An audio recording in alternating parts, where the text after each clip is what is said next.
Good morning, dear students. My name is Dr. Shuaib Mohammad Bhat. I am working as Assistant Professor in the Department of English at Institute of Aeronautical Engineering, Hyderabad.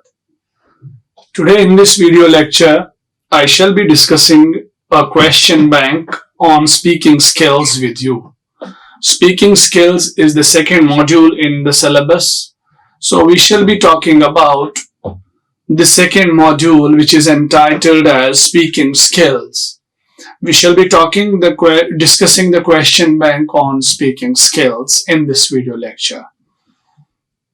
This will help you to know what type of questions may be coming in your examination, what are the different areas which you need to just study hard, which you need to just study for the purpose of your examination, and what are the different, as we are having some categories in your question paper.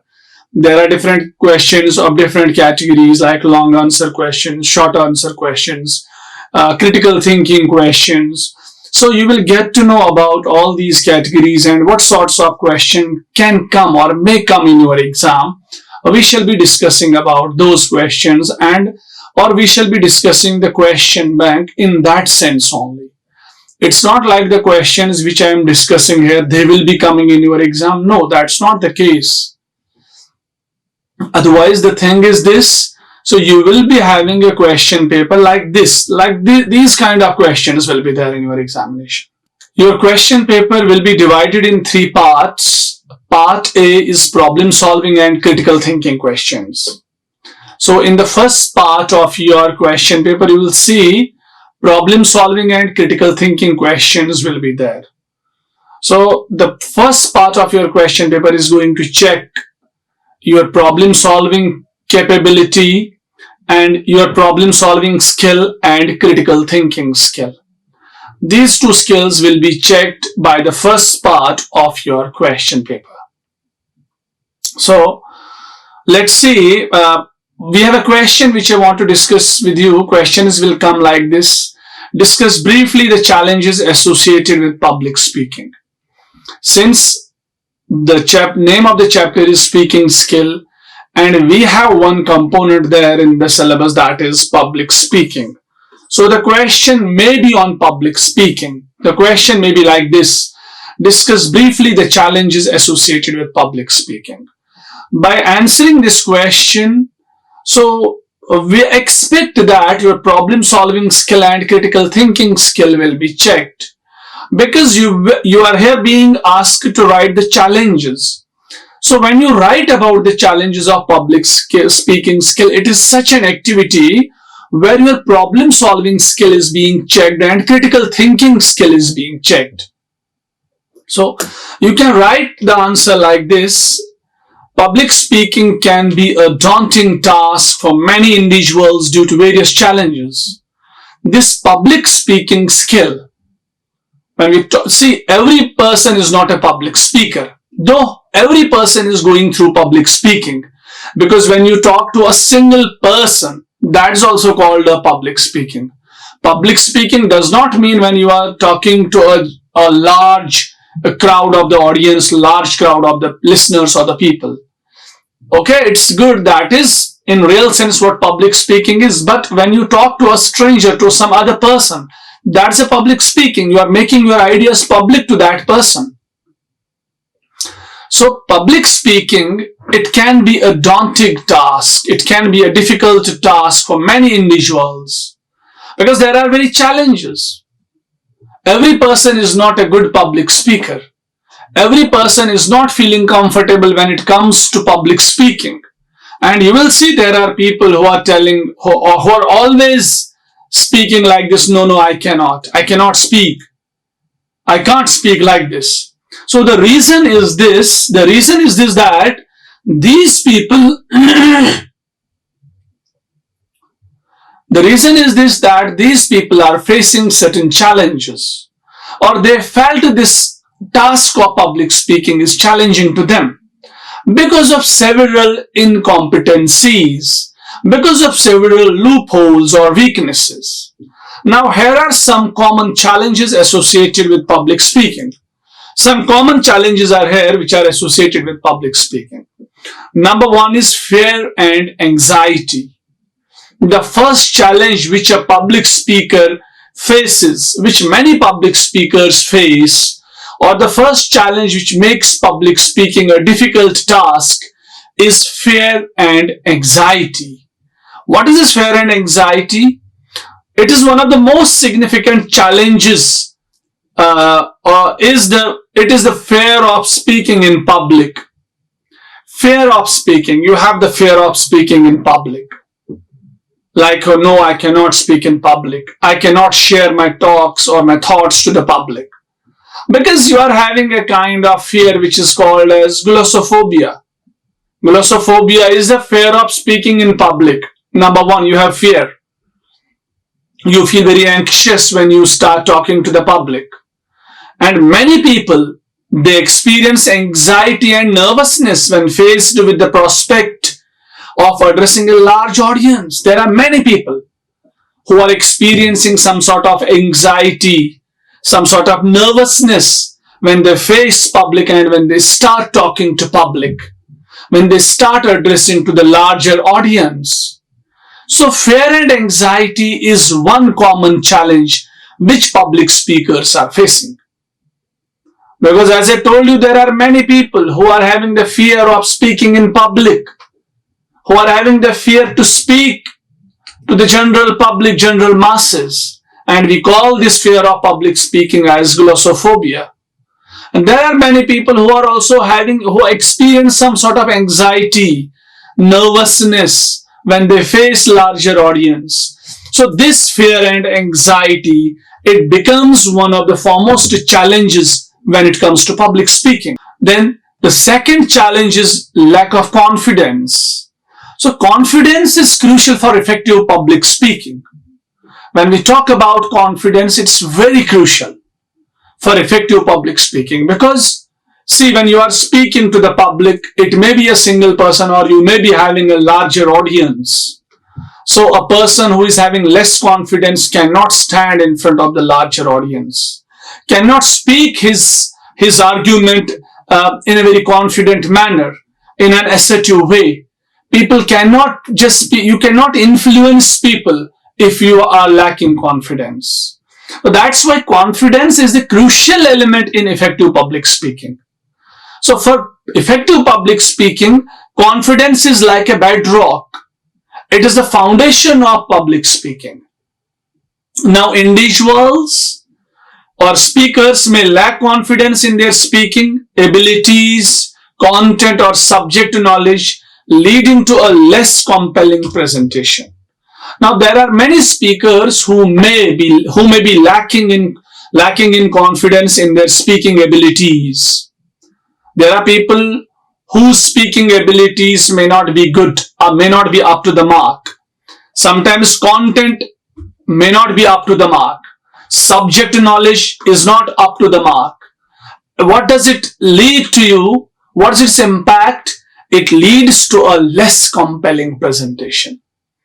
When you are having lack of confidence, so this lack of confidence, it will show you that your speaking ability may not be good, your content may not be good, your subject knowledge may not be good. Ultimately, you will lead. Ultimately, you are the person who is initiating a less compelling presentation. So your presentation, your speech, your talk, your dialogue, your discourse may not have an impact on the audience. Why? Because you are a person who is not having confidence. You are having less confidence, and less confidence is harmful to every presentation. Less confidence is going to spoil public speaking. You cannot stand in front of a large audience if you do not have confidence. When you speak, you are backed, you are supported by the confidence. You are going to make influence in the minds of your listeners with the help of your confidence. Your argument or your statement is going to be accepted as a reliable argument. You may give credibility to your arguments. You can validate your arguments with the help of confidence. But unfortunately, if you are a less confident person, as I told you, then you are initiating a less compelling presentation or a less compelling discourse. Then the next point is audience engagement. This is another challenge for effective public speaking. Now, capturing and maintaining the audience's attention can be challenging. When you are going to capture or maintain audience's attention, it's going to be a challenging task for the people. There are many speakers. See, when you are speaking, you are there for the public. You may be informing public. You may be persuading public. You may be entertaining public. You may be educating public. These are the purposes for which we are having these public speaks. It may be an informative session. It may be you are educating somebody. It may be an entertaining session, or it may be a persuasive session. So when you are doing any of these functions, any of the functions of public speaking you are performing, so it's important for you to capture the audience's attention. Engage your audience. Because whenever you are speaking to public, whenever you are going through such activity, it is a communication which you are taking at that place. And communication is incomplete without being understood and without understanding the audience. So, when you want to be understood by the listeners and when you want to understand your listeners, for this function you need audience engagement. You need to capture their attention. You need to make them spellbound. You need to have their attention with you. You never want them to evade their attention. Now, speakers, they need to employ engaging techniques. Now, there are certain engaging techniques. How can we make our listeners engaged? How can we make our speakers spellbound? How can we capture their attention? Or how can our speech captivate them?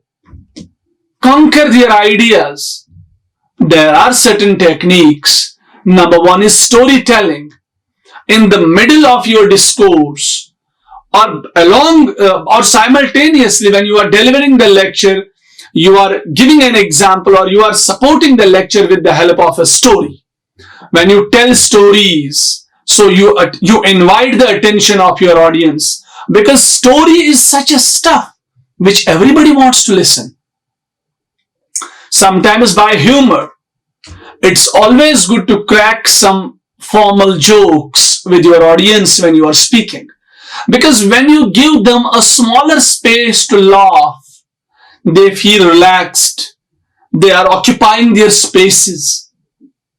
Physically, they have occupied the spaces, but they are mentally occupying their spaces. They feel, yes, we are the appreciable audience here. So when you give them the space to feel, to be relaxed, they understand you, they listen you. You are engaging them. Interactive elements. Sometimes you are having some interactive elements. You interact with the audience by asking them some question or by asking for the feedback. So these are the elements, these are the techniques by which you can make your audience spellbound, by which you can engage audience. So to keep the audience interested throughout the presentation, we can go with these engaging techniques like storytelling, humor, interactive elements. Then the next point, which is many a times like a challenge for the speakers, that is organizing content. Organizing content is a challenge. See, structuring the content in a clear and coherent manner. To structure the content in a clear and coherent manner is essential. It's always essential to structure your content. Your audience may not be the audience where everybody is an intellectual. Your audience may not be the audience where everybody is having lowest IQ level. So there are different masses, different people with different perspectives, with different IQ levels, with different background. So when you are speaking something to them, you need to keep one thing in your mind, that is, you are addressing an audience where the perception level varies, where the level of understanding is different.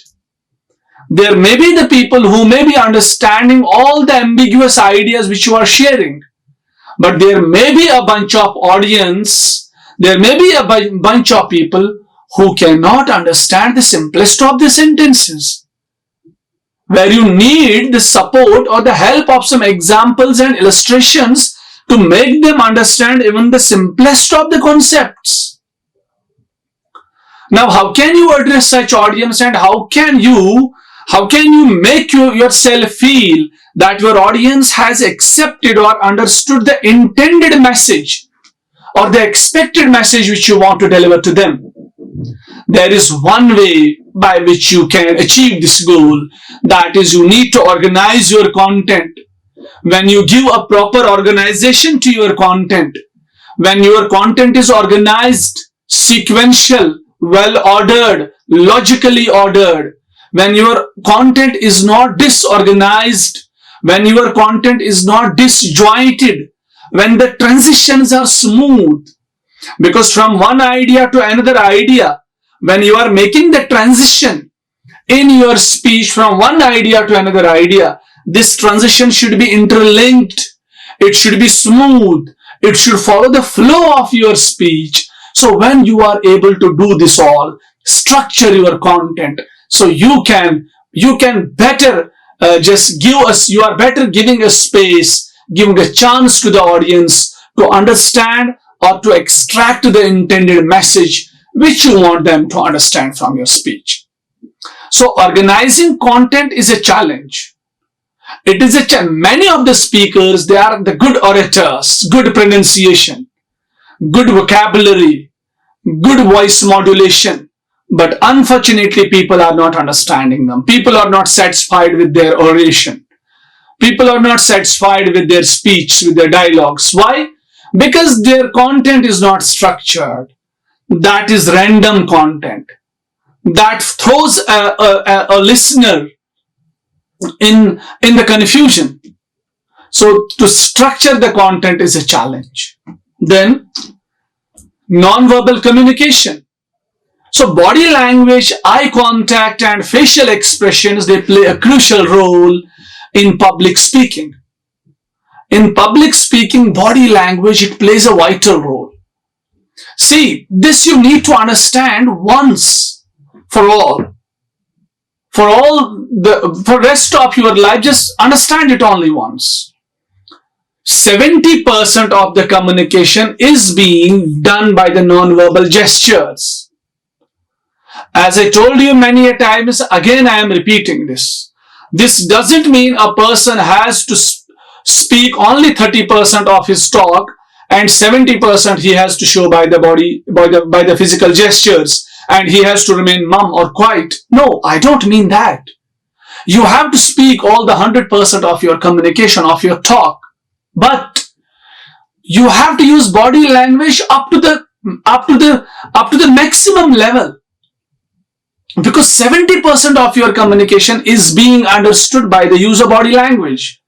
When your spoken words are supported by body language.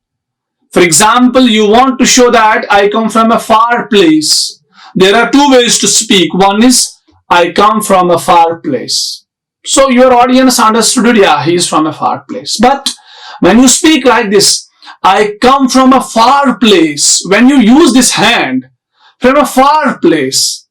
So if you have come across 2000 kilometers, you are not extending your arm up to 2000 kilometers. It's not that case. But when you use your arm, when you raise your arm, it makes the audience, it gives a visual image in the mind of audience. Yeah, it may be not from the surrounding vicinity. The way sir is, or the way the speaker is using his arm, it seems, yeah, it is some farther place, not a nearer place. So body language plays a vital role in public speaking, and it is a challenge for many of the speakers. You will see speakers, good speech, good voice modulation, knowing language better, knowing vocabulary better, even good structured presentation. But unfortunately, the audience is again feeling sleepy, lazy, clumsy. They are not just positively listening to the speaker. Why? Because the speaker is like an idol on the stage, on the podium, on the dais. He or she doesn't move himself from one place to another place. You see a person, he or she is sitting at one place only. So when you are doing that, when you are stationary at one place, you cannot have an impact on the minds of your audience. So you need to use your body language for the effective communication. So this is one of the important points which you need to understand. So as I told you, non-verbal communication is a challenge in the public speaking, because many of the public speakers, they lack in this quality. Voice modulation and pronunciation. Now another challenge in public speaking is voice modulation and pronunciation. There are many speakers who does not know how to modulate the voice. They do not know how to modulate voice. And there are people who are poor at pronunciation. So both these two things, they lead to the misconfusion. You are speaking, you feel you are speaking correct and you are giving all the details to the audience, but unfortunately your pronunciation is weak. So your audience may not listen, you may not understand you, because you have to speak the word small. Unfortunately, you are pronouncing it as small. Small is wrong. You have to pronounce the word listen. Listen. Unfortunately, you are pronouncing it as listen. You have to pronounce the word environment. Environment. Unfortunately, you are pronouncing it as environment, environment, or something else, when the exact pronunciation is environment.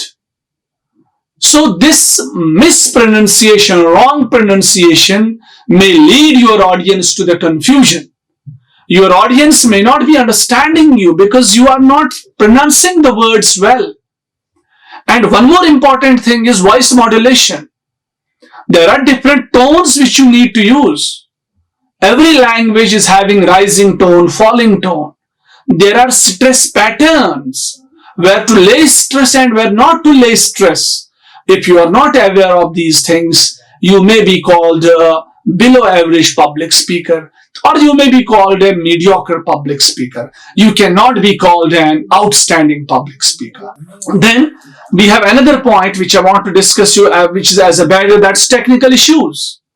Technical issues, sometimes they prove themselves as barriers, like microphones are not working, projectors are not working, presentation software is misbehaving to you. So these are technical issues. They are also the barriers.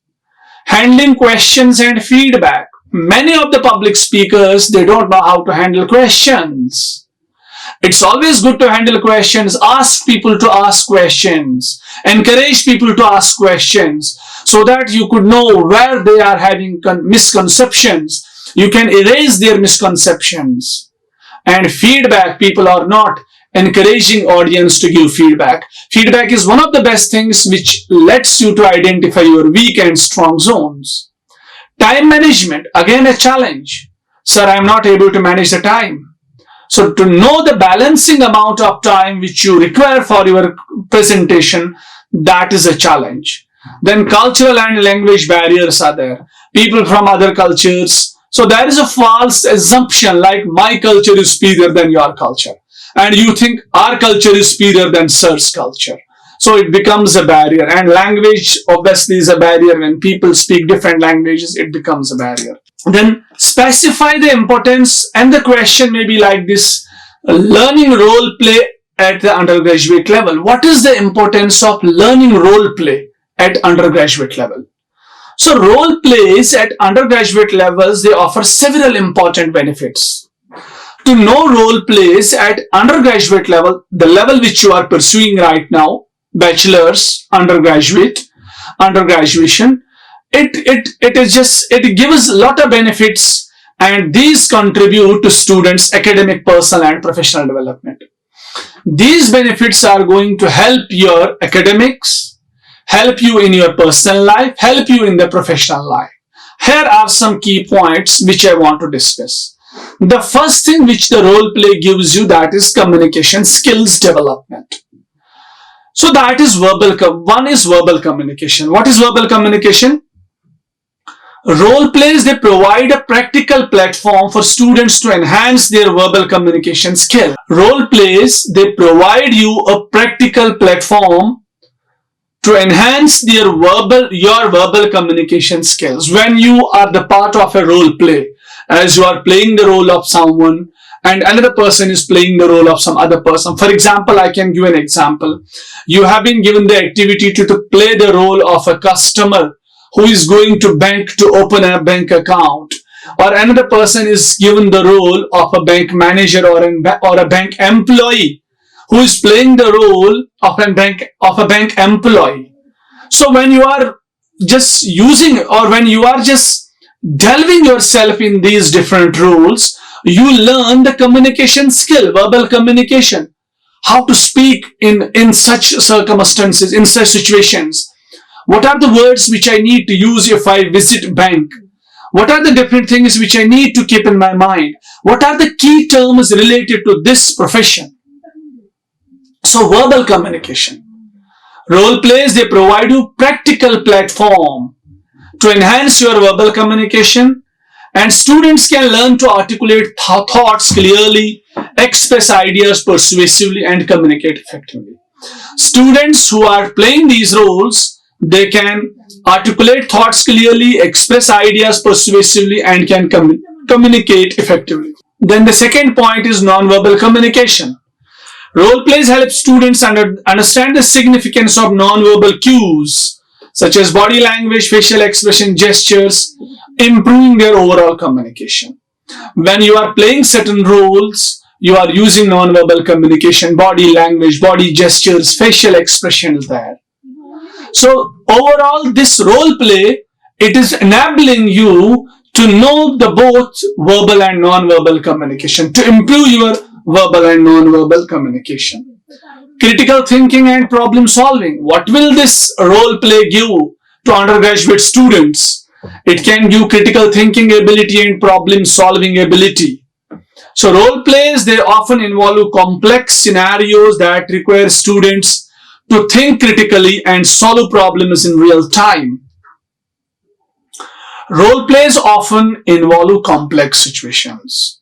Obviously, when you are a student, you are being told to play the role of a doctor, play the role of an engineer, play the role of a peon, play the role of a professor, play the role of a policeman. They are complex roles because you are having different domain of your life. You are a student, you can play the role of a student. But at the same time, you are being told to play certain other roles. So these roles may not suit to you. They may not fit to you according to your expectations and according to your choices. So in that way, these roles are complex scenarios.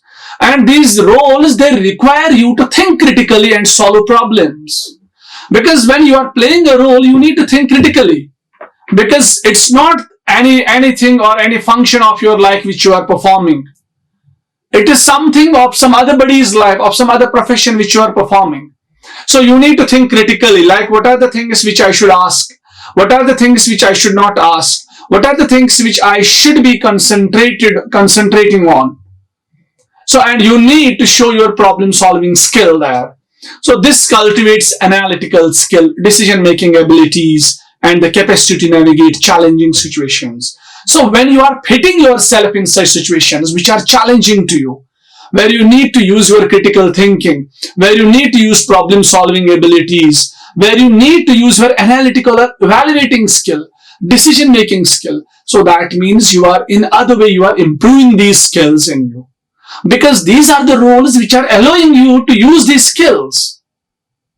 So the role plays, they are just benefiting the undergraduate students in enabling or improving their critical thinking skill and problem solving skill. Then the next point is empathy and interpersonal skills.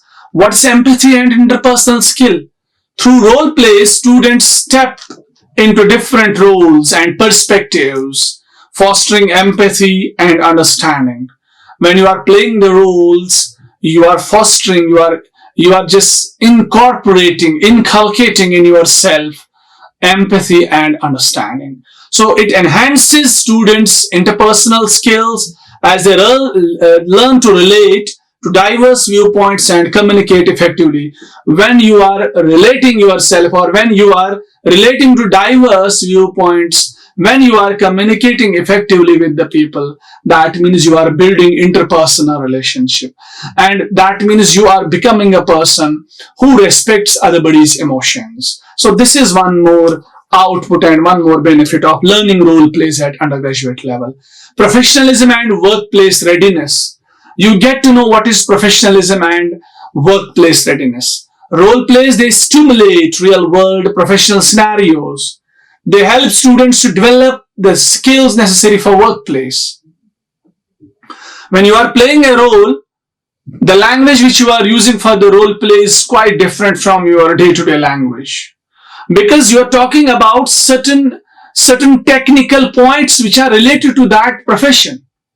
So when you address these technical issues, when you start talking upon these technical points, so it is in other way, it is improving your professionalism and it improves your workplace readiness.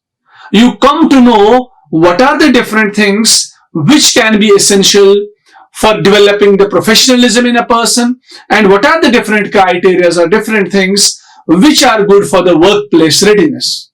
So this can be learned by taking part in role plays. Confidence building. Role plays are obviously they are building your confidence. You are playing somebody's role. Being a student, you are playing the role of a professor. So when you speak like professor, that needs confidence, because right now you are a kind of leader of the class. When you address, by playing the role of a doctor, you are getting confidence, because being a student, you are playing the role of a doctor, role of the CM, role of the PM. So when you play these roles, when you practice these roles in your daily life, you are building your confidence. Teamwork and collaboration. So it also improves the sense of teamwork and collaboration in you, because when you are participating in the role play, you are playing the role with other members, other team members. So this gives you a feeling of teamwork and collaboration. Cultural competence. So these role plays, they incorporate the scenarios that involve cultural diversity and sensitivity. You get to know about different cultures, and it helps students to develop cultural competence. And it is an essential skill in order to be interconnected in this global world. When you respect others' cultures. And experiential learning is there, enhanced memory retention is there, preparation for future challenges is also there. These are the things which students at undergraduate level can learn from taking part in role plays. Then we have part B of the question paper, where we have long answer questions. So I would like to just elaborate on one question, which is on the key factors involved in preparing for an oral presentation. What are the key factors which we need for preparing an oral presentation? These key factors are like, preparing for an oral presentation, it requires careful planning and consideration of various key factors to ensure that your message is effectively communicated and well received by the audience. Now, preparing for an oral presentation, it requires what? It requires careful planning. If you want to prepare, if you want to go with an oral presentation, so you need a careful planning, and you need to just consider various key factors so that your presentation may be effective. Like the first thing is understand your audience. So you should understand the demographics, interests, and knowledge level of your audience. You should know the age group of your audience, their interest, their level of knowledge. When you are aware of these things, then only you can construct your message in a way by which the intended message can be extracted and understood by your audience. The second thing is define the purpose. It is essential for you, being an oral presenter, to define your purpose of your presentation. When you inform, because see, you may be informing people, you may be persuading them, you may be entertaining them. So whatever your objective or purpose of your presentation is, it's better to inform or define the purpose with the audience so that they can make their mindset according to your purpose. Organize your content. It's important for every presenter to structure the content so that the stuff which you speak there, it can be easily understood by the audience. Create a strong opening. It's always better to create a strong opening for your presentation. When you create a strong opening for your presentation, your audience may feel satisfied, or they may feel spellbound to you. So it's always better to open your presentation with the strong statements. Develop key messages. So you should develop key messages. You should identify and prioritize the key messages. What all are the key takeaways from your speech? You should develop them in a better way so that people can understand them. Use of visual aids. To use visual aids, it's very good to use visual aids so that whatever you are speaking, your audience can visualize that. And these visual aids, they'll help you to simplify the complex ideas. The next point is practice, practice, and practice. It's always better for oral presentation to practice your presentation before you deliver it. You can practice in front of your friends, or you can practice before a mirror so that you come to know where you need to eliminate anything and where you need to add anything new to your presentation. Work on delivery. That's time management. You need to just work on your delivery, like how you are delivering. Is your tone good? Is your pitch good? Is your pace good? And then the next point is time management effectively. You should not run out of time, and you should not just run your speech because you feel that you have enough time. So you should deliver the speech according to the time duration which has been allocated to you. Then we should encourage our audience to ask questions so that we can satisfy their confusions. And we should consider the venue and logistics. We should try to see what sort of environment is there where I'm going to deliver my speech, what sort of audio-visual equipments are being used, and we should be aware with the seating arrangement. And we should adapt to audience, and we should manage nervousness. Nervousness is a normal thing because when we speak, we feel nervous, but we should not be over nervous so that our audience may not be interested in us. Then the next point is differentiate the methods that are followed in oral presentation and PowerPoint presentation. Oral presentations and PowerPoint presentations, they are both common methods of delivering information nowadays. In the modern world, nowadays, people are preferring oral presentation and PowerPoint presentation. Let's see what is the difference between them. First, we will talk about oral presentation. It focuses more on verbal communication. In oral presentation, this primary emphasis on verbal communication. That is spoken words. Mostly spoken words are being focused. We are having limited usage of visual aids. In oral presentation, there is less usage of visual aids. Then, flexibility. When we talk about flexibility, oral presentation, it offers more flexibility in terms of content delivery. The speaker can adapt the presentation on spot based on audience reaction. Because there is nothing written, it's oral. Engagement with the audience, there are more chances to get engaged with the audience. And there are more chances for the interactivity with question-answer session. And there is less reliance on technology. You are not relying on the technology because you do not use technology there. Now, what's PowerPoint presentation? PowerPoint presentation, visual emphasis. It relies on visual aids more rather than verbal communication, because we use slides, we use images, we use charts and graphs for PowerPoint presentation. Then structured format. So oral PowerPoint presentation, presentations, they often follow a structure. There is a structured format. There is no flexibility. There is a structured format for our PowerPoint presentation. And we have scripted content here. Everything is written here. See, right now I am using PowerPoint presentations. Whatever I speak, it's written on the slide. So there is a scripted content. Then limited flexibility. There is no flexibility. There is limited flexibility. I cannot indulge more I cannot modify my speech, because whatever I am going to speak here, that's all written. So I have to follow this written content. It lays emphasis on professionalism. So PowerPoint presentations are often associated with a professional and formal setting. So they are commonly used for business meetings, academic lectures. So it just at the end of the day, it gives some space to the professionalism. Technology dependence, it depends on technology. Failure of technology means failure of the whole presentation. There is limited audience interaction in PowerPoint presentation. Now I would like to just move to the part 3rd of your question paper, that is short answer questions. So I want to discuss on one question. I want to just deliberate on one question where it is examine the importance of oral communication.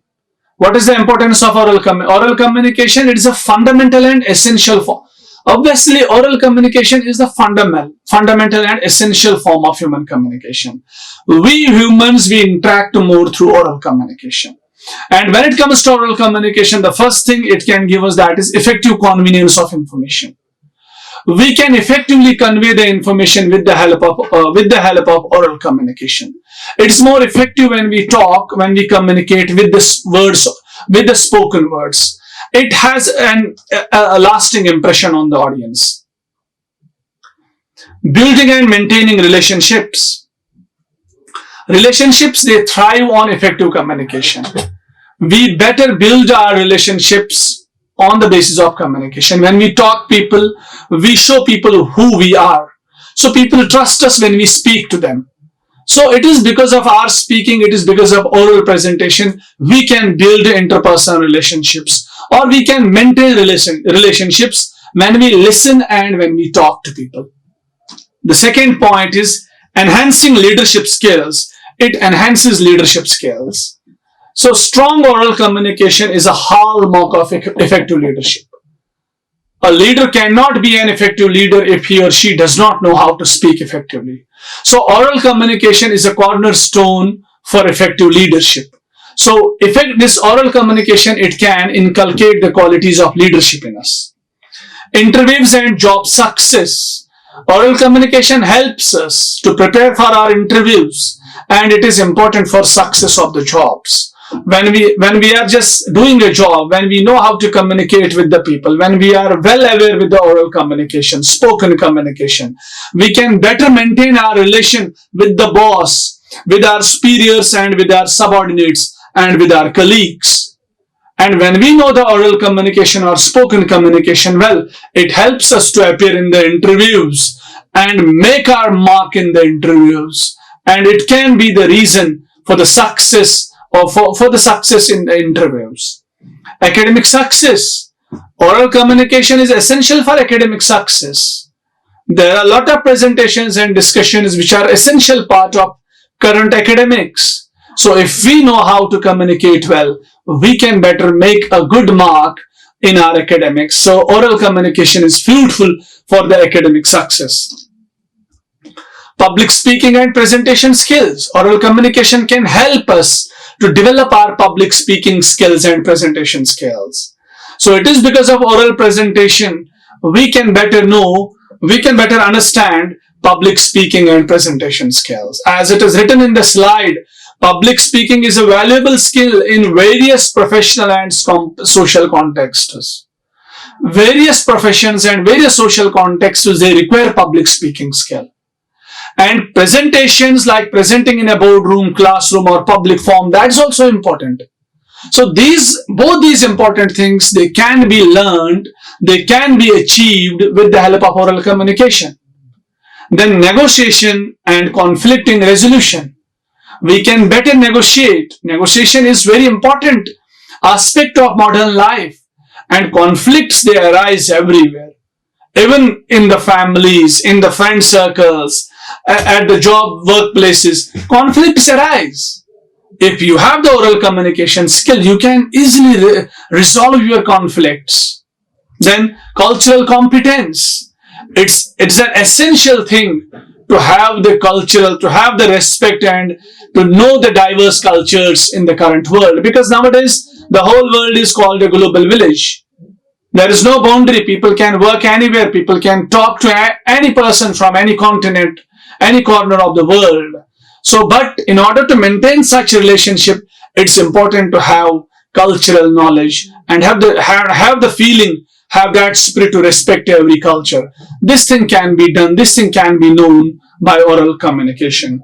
So this is all for the topic today. If you want extra information about these topics, you can go through these sources. They'll help you to get extra material. So I would like to stop here. Thank you. Thank you for listening. Be careful. Like, share and subscribe. Hit the bell icon for more updates.